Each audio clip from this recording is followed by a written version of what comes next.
Assalomu alaykum, Andijon tibbiy diagnostika kuzatuvchilari. Bugun sizlar uchun navbatdagi podkastimiz apparatniy kosmetologiya haqida bo'ladi. Sizlar bilasizlar, Andijon tibbiy diagnostika o'zini yangi bo'limini ochgan, ATD estetik deb nomlaymiz va u yerda barcha hech qayerda vodiyda yo'q lazer apparatlar jamlangan. Nafaqat apparatlar, u yerdagi bizning mutaxassislarimiz hammasi o'z ishini ustalari. Bugungi podkastga taklif qilgan mutaxassisimiz Ziyodaxon. Assalomu alaykum, rahmat. Ziyodaxonni tanishtirmasam ham bo'ladi, chunki Ziyoda kosmetolog deb tanilgan, taxallusida Instagram yurgizadi. Andijonda tanimagan ayol yo'q deb o'ylaymansiz, Ziyodaxon? Xursandman juda ham. Rahmat ta'rif uchun, Nafisa opa. Bugun mana shu mavzuni endi ochsak. Apparatniy kosmetologiya haqida. Bugungi kunda estetik tibbiyotning eng tez rivojlanish yo'nalishidan biri hisoblanyapti. Aynan lazer apparatlar. Endi buni kosmetologiyaga olib keladigan bo'lsak, judayam mana Instagramdan, bizda YouTubedan savollar bor. Mana shu savollarni tayyorlab qo'ydik. Shu savollarga biz yorug'lik kiritib, bizni kuzatuvchilarimizga shunga javob bersak. Kelishdik. Bo'lmasam ketdik. RF lifting, lazer texnologiya, ultratovush, mikrotoklar va boshqalar, bular hammasi teri jarohatligida ishlaydimi degan tushuncha bor ekan. Reabilitatsiya davrida ishlatiladi, lekin boshqa muammolar bo'lsa ishlatilmaydi. Ya'ni yondashuv periodlarini aytib berishimiz kerak ekan, qachon, nima uchun degan, yoshiga bog'liq holatlar. Yana bitta yo'nalishda ham o'zimdan qo'shib ketaman. Boshqa sog'liq sohasida muammolari bo'lsa, ayol kishini lazer bilan foydalanib, imенно kosmetologiyada foydalansa bo'ladimi, yo'qmi degan yo'nalishlar bor ekan. O'shuning uchun siz o'zingiz hozir bizni lazerlarimiz haqida ikki og'iz tushuncha aytib ketsangiz, har bittasiga xarakteristika bersangiz, chista mana shu xalq tilida deb. Tushunarli. Dilfuza opa, siz bilan men hozir eng ko'p lazerlar jamlangan, har qalay Andijon shahrida eng ko'p lazerlar jamlangan maskanda o'tiribmiz. Ya'ni bu yerda 5 ta tur lazerlarimiz bor. Lazer va to'liq hammasini lazer deya olmaymiz, apparatniy kosmetologiya. Apparatniy kosmetologiyadan xalqimiz cho'chishi va uni qandaydir shikast beradi deb o'ylashi, terini повреждение orqali tiklaydi yoki bo'lmasam повреждение tiklanmaydi degan fikrlarga borishi bu tabiiy, qo'rquvlar bo'lishi ham tabiiy, chunki har qanday yangi narsaga, siz psixolog sifatida buni yaxshi bilasiz, har qanday yangi narsadan bizni miyamiz qo'rqib turadi, ya'ni neizvestniy, noma'lum narsadan, yangidan ham ko'proq noma'lum narsadan qo'rqadi va har xil uni atrofini miflar bilan o'rab boshlaydi. Lazerlar bu apparatniy protsedura, kosmetologiya va lazerlar bu yangi hozir chiqqan trend emas, bu zamon talabi. Estetik tibbiyotda siz aytmoqchi yangi направление, lekin juda ham jadal kirib kelayotgan направление. Oldinlari masalan chet davlatlarda biz qaysidir texnologiya yoki texnikani ko'rsak, bizga yetib kelguncha yillar kerak bo'lardi. Hozir unaqa zamonda yashamayapmiz. Hozir internet juda ham internet orqali ko'p ma'lumotlar bizga ham yetib kelyapti va shu boshqa tarafdan ko'p plusga ham ishlayapti. Lekin haligacha bir ikkita miflar bor. O'zi kelishib olishimiz kerak. Lazer bu определенная длина волны imet qiladigan energiya, ya'ni ma'lum bir to'lqin uzunligiga ega bo'lgan energiya va bu energiya направленный faqat mishenga ishlaydi, ya'ni nishonga. Ba'zi bir so'zlarimni ruscha aytib keyin tarjima qilishga majburman, chunki bizni auditoriyamiz tushunadi degan umiddaman. Bizni kuzatuvchilarimiz, auditoriyamiz ikkala tilda juda ham yaxshi qabul qiladi-da. Yaxshi tushunishadi. Shuning uchun biz hozir tilga e'tibor bermaymiz. Biz maksimal mana shu savollarga javobni yetkazib berishimizni o'ylaylik. Ijolat olmang. Bo'ldi, xo'p. Mana shu qaysidir to'lqin uzunligiga, aynan shu to'lqin uzunligiga ega bo'lgan energiya o'zini nishoni bor. Masalan, deylik, har xil lazerlarimiz bor. Kimdir melaninga ta'sir qiladi. Qaysi biridir bu xromofor deyiladi. Melaninga yoki bo'lmasam gemoglobinga yoki suvga ta'sir qiladi. U boshqa narsaga ta'sir qilmaydi va uni qizdirib yoki mikropovrеждениялар orqali organizmimizni boshqatdan yana ham ishlashiga, shu melaninni boshqacha ishlashiga yoki bo'lmasam sosudni parchalashiga olib keladi. Shuni hisobiga masalan bizga kerak bo'lgan effektni olamiz yoki dermani qalinlashishi yoki bo'lmasam kuperozda deylik, qon tomirlarida yo'qotish deylik, koagulyatsiya orqali yoki bo'lmasam pigmentatsiyada ishlaymiz. Shu orqali aynan pigmentga воздействовать qilgan, ta'sir qilgani uchun qilish orqali lazer ishlaydi. Ko'p masalan RF da deylik, bu ham kollagenni stimulyatsiya qilish orqali, bu ham eski kollagenni разрушать qilish orqali, ya'ni parchalash orqali yangini stimulyatsiyasi boshlanadi. Bu har doim kontrolируемый повреждение, ya'ni nazorati bor повреждение. U yoqib yuborish yoki boshqa to'g'ri sertifikatlangan zamonaviy lazerlar sertifikatlangandan, ya'ni levый apparat emas deylik, ya'ni belый apparatlar, atada estetikda bor apparatlar hammasi sertifikatlangan hisoblanadi. Sertifikatlangan lazerlardan to'g'ri parametrlar tanlaganda va vrachning ham kvalifikatsiyasi juda muhim. Hammasi birga bo'lganda lazerlardan qo'rqish umuman kerak emas. Bular aksincha juda ham yaxshi natijalarga olib keladi. Kosmetolog inyeksiyonist sifatida aytaman. Oldin faqat inyeksiya bilan chegaralangan bo'lsak, keyin biz ham aynan men o'zim haqida xususan gapirsam, lazerniy protseduralar uchun Toshkentga yuborardik yoki bir qandaydir birorta lazer bo'lib qolsa, qanaqadir vodiyda shu yerga yuborardik. Hozir juda ham yaxshi imkoniyat. Inyektsion kosmetologiyani ham qo'lidan hamma narsa kelmaydi. Biz birgalikda tandemda ishlaymiz. Masalan, inyeksiyalar orqali mimik ajinlar iloji yo'q.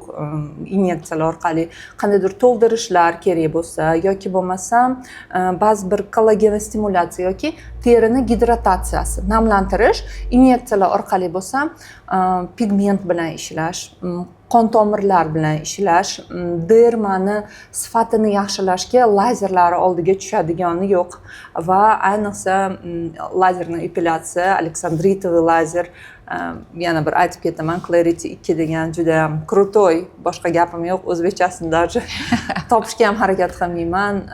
U Aleksandritovoy lazer adashmasam vodiyda bitta, balkim ikkitadir, adashmasam, lekin shu yerda borligi aniq bilaman. Aleksandritovoy lazer bu standart hisoblanadi lazerni epilyatsiyada. Taqqoslash uchun aytaman, boshqa lazerlarda 6 ta, 8 ta da, 10 ta da ham olmagan rezultatingizni bu yerda 4 ta da olishingiz mumkin. Faqat taqqoslab bilan o'zi kelib bu protsedurani olgan odamlar biladi buni effektini. Demoqchiman, lazerlar bu trend emas, bu zamonaviy kosmetologiya, usiz iloji yo'q. Va siz aytganda Dilfuza opa, ikkinchi savolingiz ham безопасныйmi ular? Hozir shunga mana kuzatuvchilarimizga ozgina izoh qilib ketamanki, eshitib turganinglardek, Ziyodaxonni barcha javobini hozir eshitib xulosa qilyapmanki, hammasi ilmiy tasdiqlangan. Ya'ni har bitta lazerda o'sha pigmentga ta'sir qilishi yoki gemoglobinga deydigan bo'lsak, qon tomirga ta'sir qilishi, bu hammasi ilmiy tasdiqlanganda, bu bizga o'sha xavfsizlikni, yuqori xavfsizlikni beradi. Bunda o'sha eski tushuncha lazer deganda ozgina bizda hayajon borligini, hozir endi bunday hayajonlanmasdan bemalol yondoshsa bo'ladi. Ikkinchi joyini aytib o'tib ketishim kerakki, что inyektsionniy kosmetologiya bilan lazerni bilan bitta natija olmasdan ikkalasi bir-birini to'ldirib tursa, yana ham savollarga javob oladi yoki o'sha xohishlarga javob oladi. deyishimiz mumkin ekan. To'g'ri. To'g'rimi? Shunda endi keyingi savollaringizga o'tamiz. Zodaxon, apparat metodlari qaysi muammolarga eng samarali? Yana ko'rik kelyapmiz savollarda, yana shu xavfsizlikka kirib kelyapmiz. Va inyeksiya apparat kosmetologiyasi bilan qarshiligi qayerda? Xo'p, ular bir-birini to'ldiradi ekan. No, shunaqa vaziyatlar bo'lishi mumkin. Endi baribir bitta, ikkita bo'lishi mumkin. Противопоказание degan narsasi shunisi qayerda? Shunda qaysi yoshdan boshlab lazerni tavsiya qilamiz? Mana 3 ta savol sizga birin-ketin xavfsizlik holatidan kirib kelayotgan savollar. Birinchisi, adashmasam, keling Dilfuza hozir xavfsizligi haqida ham gapirib ketsam, juda ham hozirgacha patsientlarimiz qo'rquvi ko'p. Bu qo'rquv qayerdan kelib chiqqan? Ko'pchilik lazerda bu nur yoki rentgen deb o'ylaydi. Hech qanaqa bu ionizatsiya emas. Aytganimdek, aniq nishonga boradi, ya'ni xromafori bor, uni поглощать qiladigan, xuddi shu energiyani поглощать qiladigan, ishlaydigan xromofor bor. Undan tashqari joyga bormaydi ham, kirmaydi ham, tarqalmaydi ham. Tanimaydi ham boshqa terini. Sog'lom terini lazer tanimaydi. Da. Shunaqa deylik. Da, u o'ziga kerakli narsani topadi. Agar boshqa joylarga tarqaladi deb o'ylasa, bu juda ham katta xato. Yana qanaqadir kasalliklar keltirib chiqaradi. Eng qo'rqinchlilardan biri yana onkologiya keltirib chiqaradi deyishadi. Hech qanaqa onkologiya keltirib chiqarmaydi. Lazer genetikani o'zgartirmaydi. Hujayrada mutatsiya chaqirmaydi. Biz onkologiya bilamiz, bu hujayrada ko'pincha genetik va hujayrada qanday mutatsiya kelib chiqqandan onkologiya kelib chiqadi, возникать qiladi. Lazer hech qanday bunaqa holatlarga aralashmaydi ham. Uni ma'lum nishoni bor, u yerdan boshqa joyga o'tmaydi ham. Hattoki qanaqadir yengil onkologiya deganda shunaqa joylarga ham kelishimiz kerak. Ko'pchilik o'ylaydi, menda mioma bor, kista bor. Endi hozir jenskiy kasalliklarga konkret misol miomada yoki kistada oson bo'ladimi deb so'raganlar bor. Mioma ham, kista ham bilasiz, gormon зависимый заболевание, gormon зависимая опухоль, mioma. Hech qanday uni lazerga aloqasi yo'q. Lazer u yerga yetib ham bora olmaydi, xohlasa ham. Aytgandek, bu nur unaqa rentgen emas, rentgenovskiy lучи yoki boshqa mutatsiya qiladigan boshqa bir energiya emas. Shuning uchun unaqa patsientlarimiz ham bemalol protseduralar olsa bo'ladi. Lekin onkologiya deganimizda bu hamma образованиялар deganda, masalan, yuz sohasida qilyapmiz va u yerda xol bor. Xol ham bu образование. Доброкачественный bo'lishi mumkin, злокачественный bo'lishi mumkin. Deylik, hatto доброкачественный образование bo'lsa ham shunda ehtiyot bo'lamiz. Chunki bizni воздействие qilayotgan zonamizni ichida bo'lsa, shunda ehtiyot bo'lamiz va lazerda albattaki поврежденный участка qilish mumkin emas. Ya'ni teri shikastlangan bo'lsa, целостность кожи нарушена. Ya'ni terining butunligi buzilgan holatlarda ham lazer protseduralar qilish ko'rsatmasi yo'q va onkologiyani agar обострение stadiyasida bo'lsa, ya'ni ximiya olayotgan bo'lsa, лучевая terapiya olayotgan bo'lsa, albatta hech qanday estetik muolajalar haqida, nafaqat lazer, umuman inyektsion muolajalar ham qilishga ruxsat yo'q, ya'ni tavsiya berilmaydi. Xo'p, yoshi lazer kosmetologiyaga necha yoshdan murojaat qilsa bo'ladi? Dilfuza opa, agar biz qanaqadir dermani kollagen stimulyatsiyasi, dermani sifatini yaxshilash bo'lsa, bu albatta 30-35 yoshdan keyin, ya'ni terini sifatiga ham qarashimiz mumkin, lekin qizlarimiz epilyatsiyaga keladi. Yoki bo'lmasam qandaydir post-akne shlifovkalar, akne remissiyaga tushgandan keyin yuzini shlifovka qiluvchi CO2 ablyatsion lazerlardan, ya'ni повреждающий lazerlardan, yana shu o'rni kelganda aytib o'tib ketay, reabilitatsiya periodi uzoq bo'lgan lazerlarimiz ham bor. Masalan, CO2 deylik. to'g'ri. Ya'ni reabilitatsiya periodi kerak ularga. Asosan lekin apparatni protseduralarda minimal reabilitatsion period shu bilan ham привлекательный bo'ladi. Chunki hozir biz ayollarimiz juda ham sotsialni aktiv. Ular haftalab yoki kunlab bo'lsa ham uyda o'tirishga tayyor emas va shunday patsientlarimiz uchun lazerli protseduralar tim более dermani yaxshilash uchun juda ham yaxshi hisoblanadi. Qizlarimiz keladi 18 yoshdan shefovkani ba'zi patsientlariga yoki rubetsi borlarga, kichkina patsientlarimiz ham bor, 12-14 yoshdan bajaradigan protseduralarimiz ham bor. Bu yerda по показаниям, xuddiki botoks ba'zida 52 yoshli ayolga не показан, chunki mimika yo'q, gapirganda shunday hech qayeri buzilmaydi, hech qanday na межбровкасы ishlaydi, na ko'z atrofi. 52 yoshda shunaqa ayol keldi. Lekin 20 yoshli qizga qoshlarini ko'targanda juda ham tirishlari ko'pligi uchun botoks qildik. Bu yerda ham xuddi shunaqa ishlaydi. Taxminan условно deylik 14-18 yoshdan показания bo'lsa qilish mumkin. Lekin kosmetologik, ya'ni go'zallik jihatidan bo'lsa qarash kerak 25-30 yoshdan mumkin. To есть agar tibbiy yondashadigan bo'lsak, bunda o'sha balog'at yoshidagilar ham murojaat qilsa bo'ladi. Bo'ladi. Chiroy tarafdan yondashadigan bo'lsak, unda уже necha yoshi yuqori bo'ladi. Chunki masalan kollagen stimulyatsiya Dilfuza opa 25 yoshgacha, 25 yoshda qilish nima deydi? Naqa ma'nosiz. Keling, mana shu joyda bizni kuzatuvchilarimizga yana ham tushunarli bo'lishi uchun o'sha 14-15 yoshdagi девочка deylik-da, shu qizda masalan post akne da, u qiz kelsa bo'ladi. Mana shu 14-15 yoshda yuzidagi nima kuzatuvlar bo'lsa, masalan siz kelinglar ko'raman, agar nima bo'lsa mana lazer bilan yondashib yaxshi qilib qo'yamiz deya olamiz. Kimga hozir shu murojaatimiz bo'ladi? Masalan, nimasi bor?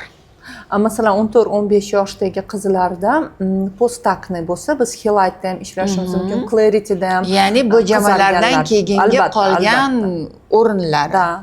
Post akne, post воспалительное высыпание deymiz. Aytdim-ku, o'zini xromoforini topadi deb. Bu yerda aynan qizarishlarda lazerlar post-vоспалительный pigmentatsiyani juda ham chiroyli ketkazib beradi va inyektsion kosmetologiyada ham bunaqa preparatlar yoki bunaqa instrument yo'q bizda. Yo'q. Shu lazerdan tekkizlab berish uchun. Da, albatta, shunaqa.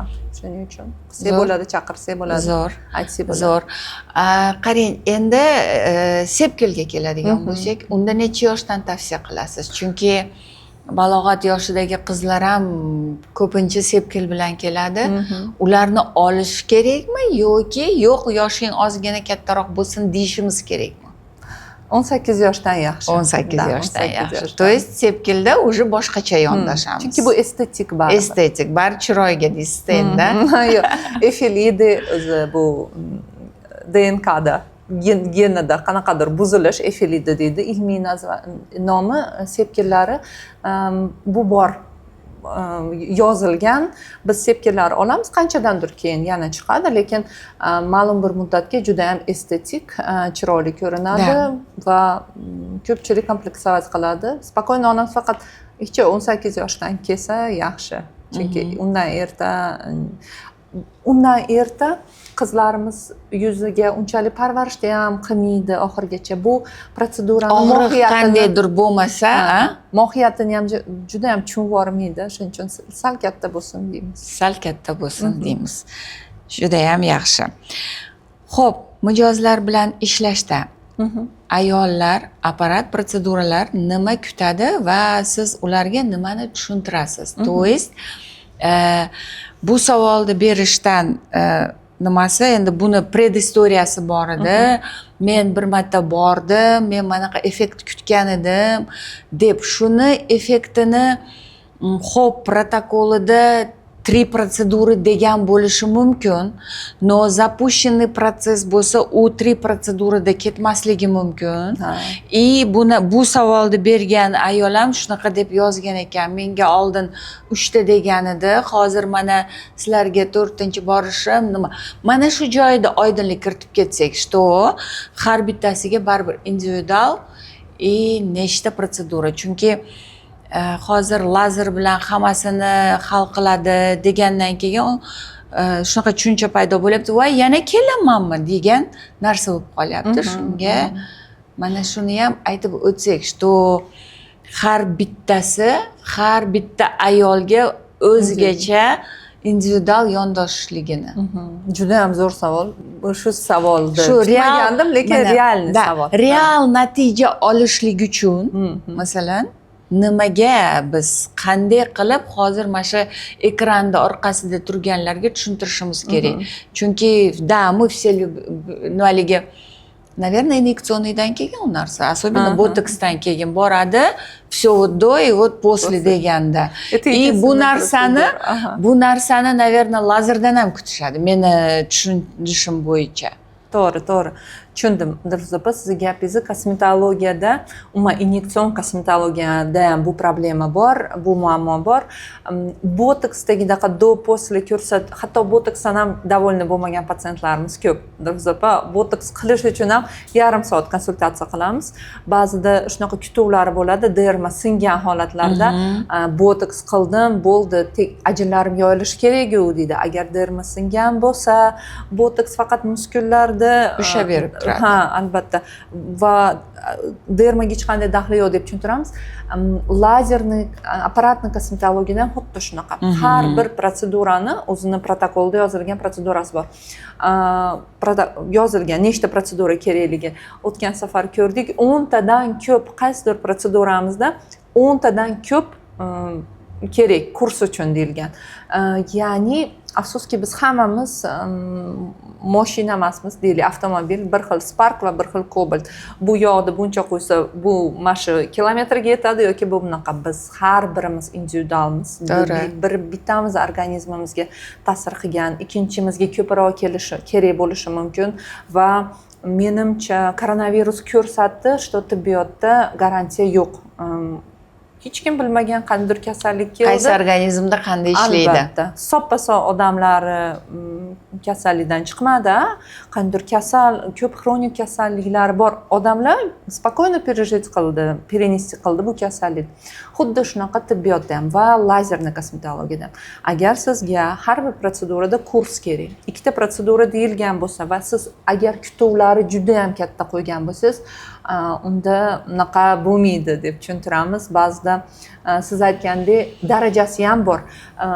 Smas liftingda ptoz darajasiga qaraymiz. Ya'ni smas liftingga keladida, endi ptozda ham o'zining darajalari bor. Brillalari уже yetarli darajada osilgan ayollarimiz keladi. Ular o'ylaydi, bitta protsedurada lifting, yana bunaqa ko'tarilgan lifting tasavvur qilishadi. Aslida bu unday ishlamaydi. Agar ikkinchi, uchinchi darajadagi ptoz bo'lsa, bitta protsedura kerak bo'lmasligi mumkin va bu накопительный effekti bo'lishi mumkin. Internetda eng yomon ko'rganim shu reklamni do poslelar. Ayniqsa koreyskiy qanaqadir bredovый kosmetikani do poslesi va bilishimcha posleni yaxshilashtirmayotgan odamlar posli o'zlari qolar ekan. Doni yomonlashtiradigan videolar ham chiqyapti hozir. Nabarot. Yuziga dog'lar chizishyaptiki, posleda chiroyli qilib ko'rsatib beraman deb. Va inyektsion kosmetologiyada ham, fillerlarda ham balkim do posli явно bo'lishi mumkin. To'ldirib bersa, yonoqlarini to'ldirib bersa, xudoga shukr bundan ketyapmiz, trend tabiiylikka qarab bo'lyapti. Bu savol ham bor. Trendlar deb. Botoks berevitalizatsiyada deylik, kurs prosedur kerak bo'ladi va kimdir qanaqadir zo'r effekt kutadi. Aslida stimulyatsiya kollagenda ishlab chiqarilishi bu bir proses. Buni ko'z bilan ko'rish, ilg'ash juda ham qiyin. Kerak bo'lsa bir necha yil, men oldimga 2 yildan beri qatnayotgan bitta patsientim bor, 3 yildan beri ekan, 2 yil avvalgi rasmi bilan o'zini solishtiribdi. Meni ko'zimga ham realni qandaydir izmeneniyalar yo'q, ya'ni o'zgarishlar yo'q. Lekin o'zi aytayapti, 2 yilgi rasmimni topib oldim. shu yerda mana bu tirishim bunaqa ekan, yuzim bunaqa ekan, sifati terimi bunaqa ekan deb. Ya'ni ko'p vaqt ishlaganda effekt ola olamiz. Bu plastik xirurgiya emas, ni в коем случае. Перемещение ткани, ya'ni to'qimalari joyidan jildirish bu umuman neveroятный narsa. A terini sifati ham bu Dilfuza obyektiv, buni оценивать qilish qiyin. Bu ya'ni subyektiv. Odam sekin-sekin o'zini shunaqa ko'rinishiga o'rganib boradi va ba'zida shuning uchun bizga to'g'ri rasmlar juda ham qo'l keladi. Patsientlar keladi, ko'rmadim effekt. Birinchi rasmni ko'rsatsak, deydi. Ba'zida agar uni deylik oqsili kam bo'lsa, deylik, biz kollagen stimulyatsiya qildik, u hayotda vegetarianец deylik, yoki vegan, yoki go'sht umuman yemaydi, yoki общий белок kam. Albatta biz unda hech qanday effekt olmasligimiz ham mumkin. Aytgandek, balkim go'sht ham yaxshi yer, balkim tashqi omillar, ya'ni stress, o'zingiz bilasiz, qo'shimcha yana qandaydir kasalliklar bor. Shu biz qilgan protsedurani в полной мере go'zal qilib, yaxshi qilib chiqarib bermaslikka xalaqit beradigan, biz ta'sir qila olmaydigan omillar ham bor.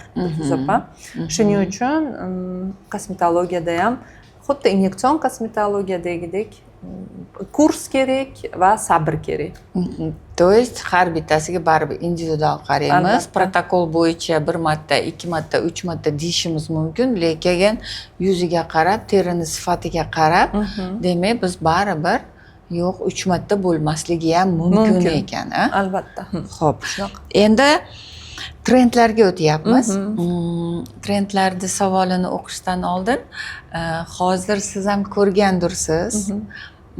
Hozir вот это вот снимать вот этот maskasini наполненный o'sha fillerlardan, nimalardan naполненный губы, naполненный skулы yechilyapti, niqob yechilyapti deymiz. Mana shu joyda savolni berganim yo'q hali. O'zimga ta'sir qilgan narsa, bu narsa gubi. Больше всех gapiramiz. Gubini gapirayotganda u yerga aytaylik, o'sha 2 gram qanchadir filler qilingan. Endi uni hozir trendi o'tib ketdi, uni sduvать qilgandan keyin u teri cho'zilgani nima bo'lib qoladi? O'sha skladka bo'lib bujmayadimi? Nima? Вот hozir bilamiz, что fillerlarda накопительный effekti bor. Roliklarda ham ko'rdik, 1 yil olayotgan nimada в течение года получала филлеры deyapti. В течение 5 лет, в течение 10-15 лет там действительно вообще yuz umuman o'zgarib ketganda u fillerlar bilamiz so'rilmaydi organizmda, migratsiya bo'lib yuradi. Ular nima qiladi endi? Вот o'zimning savolim, hali trendga o'tmadim, trendga kirib я уже это. Sizga savol beryapman. Ular qanday, nima qilinsa bo'ladi endi hozir shu narsalar? Bu plastikaga o'tib ketadimi или как? Dilfuza opa, juda ham o'rinli savol bo'ldi. Oxirgi oyda ishonsiz har haftada 3 ta выведение fillerов, ya'ni gialurondazni ishlatgan patsientlarim bo'ladi. Kun ora kimdir yo labini eritmoqchi, yo ko'zini oldidagi fillerda nasoslyoskaga deymiz, bir paytlar juda ham urf bo'lgan. Bir paytlar emas, hozir ham ba'zi bir nimalarda ko'rib qolaman, profillarda rostdan ham haligacha fillerlar bilan full face qilish holatlari. Bu hozir muammoni yechish. Bu hozir o'zida cho'zilib, elastikligini yo'qotib borayotgan terini fillerlar qilib to'ldirib qo'yish ichkaridan. Bu kamufliruющий texnika deydi, nomi bilan o'zi tushunarli, kamuflyaj, ya'ni problemani bekituvchi texnika. Ortiqcha terini ichkaridan to'ldirib qo'yish va shuni hisobiga juda ham tarangligini oshirib, marshinkalar, tirishlar yo'qotib, terini yaltiratib, tortib qo'yish, qo'pol qilib aytganda. Aytganimdek, bunaqa yo'q edi. Oxirgi oyda shu tendensiya har hafta o'zimni, chunki gialurondaza qilgan patsientlarim uchun alohida daftarim bor. Erityapmiz. Yaqinda shunaqa bir qiz keldi oldimga, 2000 litr filler bor. Hozirda 2000 litr ko'rinyapti, lekin u 1000 litr qo'shilavergan. Shunaqa eritdik, lekin o'rniga yana chiroyli qilib to'ldirishimiz kerak edi. U yerda осложнениялар ham bor edi, effekt usov deydi, ya'ni filler qayerga migratsiya albatta qiladi nima ko'chadi chiqib ketadi endi joy kerak unga. joy kerak qayergadir tarqalib ko'chib oladida u to'g'ri shunaqa va shunaqa eritgan holatimizda siz aytgandek объем karmashkalar paydo bo'lib qoladida endi объем yo'qolgandan keyin ko'p tirishlar paydo bo'lgan va biz uni boshqatdan yana to'ldirishga harakat qildik yana 1 millilitr как будто в никуда ketdi u yerga yana 1 millilitr qildik hammasini спокойно sig'dirdi. U qiz o'zi ham endi juda ham восторг emas shu moda bo'lganda qilganman deyapti va ayollarimiz mana shu tonkay grandi sezmay qoladi yana qilib qo'ying deb o'zi o'rganib qoladida u labga. Menimcha hammaga ham chiroyli lablar va katta lablar o'ziga yoqsa kerak sekin sekin nimagadir hamma patsientlar ko'paytirish nimasida bo'ladi. Lekin endi hozir ancha aytganimdek o'sha maskalar yechilyapti, skuladagi fillerlar ham chiqyapti. Fillerlar bu juda ham zo'r instrument aslida. Dilfuza opa, oldingi bir paytlar исследование bo'lgan, bu где-то 12 yil oldingi ayollarimizni bu исследованиеga ham chiqqaniga 5 yil bo'ldi. Shu ko'p filler quydirgan ayolda bu filler migratsiya bo'lib ko'chib yurganini videosi tarqaldi. Lekin Dilfuza opa ayollarimizni uspokоить qilish maqsadida shuni aytamanki, bu u paytdagi ko'p tarkibida biopolimerlar bor bo'lgan fillerlar. Hozirgi fillerlar, ayniqsa yevropeyskiy fillerlar juda ham zo'r очищенный, ular ketadi, gialurondaza, spokойно gyaluronokiy kislotani parchalaydi, undan qo'rqmaslik kerak. Lekin shu bilan birgalikda одномоментно bir vaqtning o'zida 3-4 ta shprits bilan full face qilishga, ya'ni yonog'ini to'ldirish, висок, keyin ugli, которые сползают, va jag hammasini birdaniga qilishga albatta men qarshiman va buni hozir kam qizlar qilyapti deb umid qilaman. Men oldimga har qalay unaqa qilaman, lekin ko'p qilishyapti baribir. Shunda hozir endi qarang, biz apparatni kosmetologiya bar tabiiylikka chaqiradigan kosmetologiyada. Xo'p, endi shu fillerlar bilan уже xudoga shukr tushunib qoldik. Что ko'p qilishimiz kerak emas ekan. Bu bilan uvlikatsiya qilish kerak emas ekan. Siz aytmoqchi hamma joyda birdaniga qilish mumkin emas ekan degan narsani. Endi shundan ketdik, xo'p, uni qilmadik. Shu yerga apparatni kosmetologiya qanday yondoshib, mana shu tabiiylikka qanday yordam beradi? Aynan ana shunaqalarda. Fillerlar bilan to'ldirish fillerdan to'ldirib bo'ldik, chiqib bo'ldik. Eritib bo'ldik. Eritdik. Endi shu eritganlarga apparatni kosmetologiyada yondoshsak bo'ladi? Bo'ladi. Ya'ni kojniy loskutni kamaytirish uchun, мышечный aponevrotikskiy sloy sokratить va loskutni kamaytirish uchun, yig'ishtirish uchun, ya'ni kompaktizировать qilish uchun smasni taklif qilishimiz mumkin. Albatta juda ham ptozni darajasiga qarab juda ham ptoz 2, 3, 4 darajada bo'lmasa-ham yaxshi effekt olishimiz mumkin. Endi fillerda ushlab turgan bo'lsa, u ptoz borligi bilinmaydi u ayolga. Faqat uni hozir skuli если eritgan bo'lsa, to smaska kelsa ushlab ham qoladi. Uzoq effektda ham ushlab qoladi. Tabiiy holatda. Yana borib podkolka qilmaslik uchun men aytmoqchi bo'lganim shu trendlarga kirib bordik, yaxshi ham yechinglar deyapti.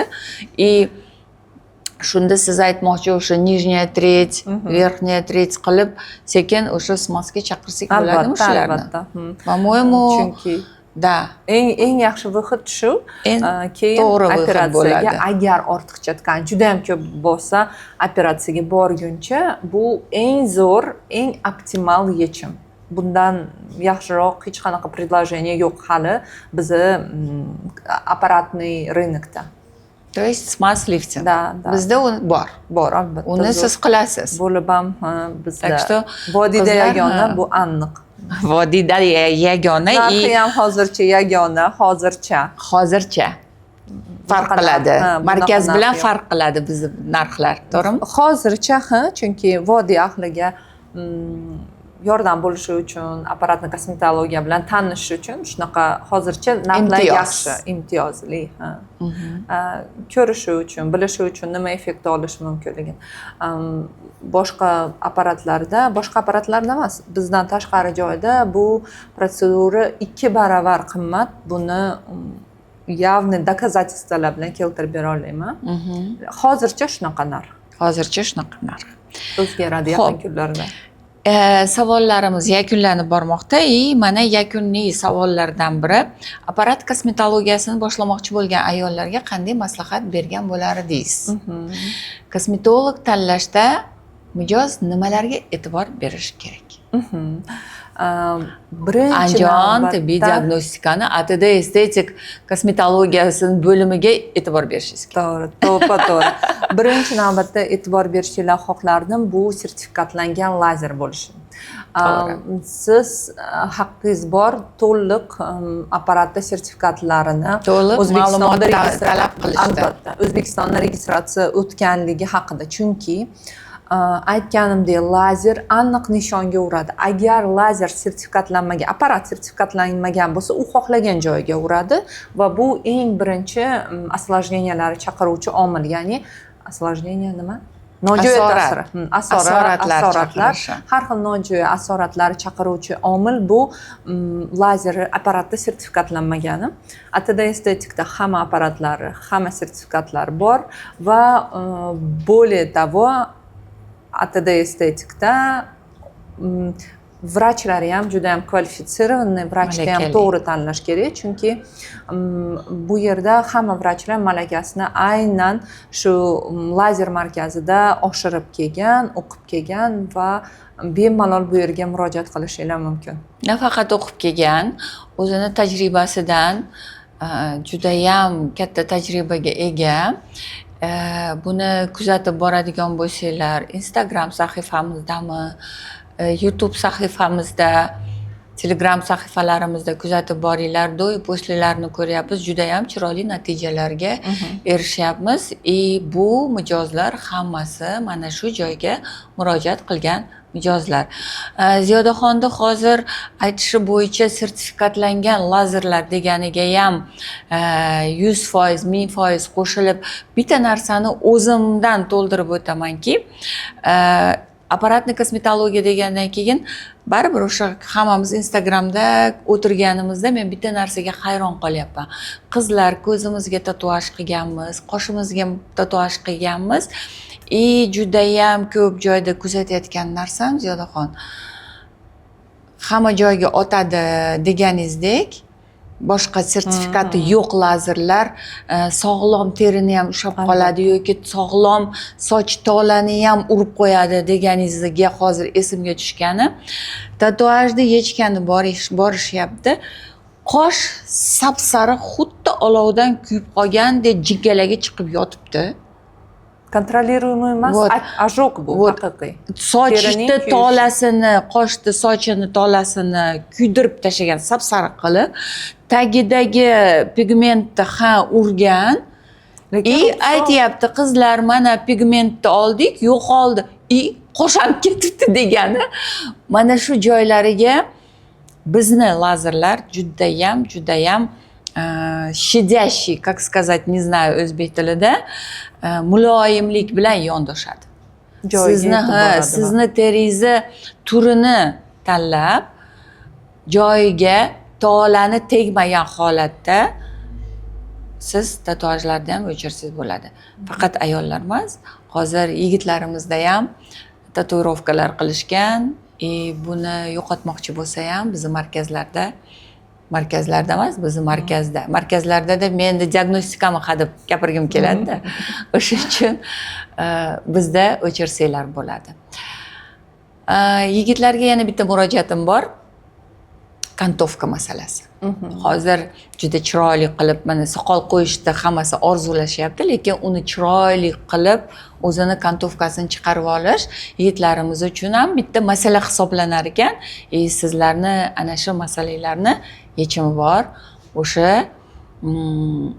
Clarity 2 apparatimizda chiroyli kantovkalarni qilyapmiz. Uni ham sahifamizda ko'rishingiz mumkin va bizga murojaat qilishingiz mumkin. E'tiboringiz uchun rahmat. Eslatib o'taman, ATD Estetik markazimiz bizdagi mutaxassislar oliy toifali mutaxassislar va ular vrach kosmetologlar. Rahmat sizlarga. Like, podelitsani unutmaymiz. Rahmat Ziyodaxon. Rahmat. Rahmat. Zo'r bo'ldi. Ko'rishguncha.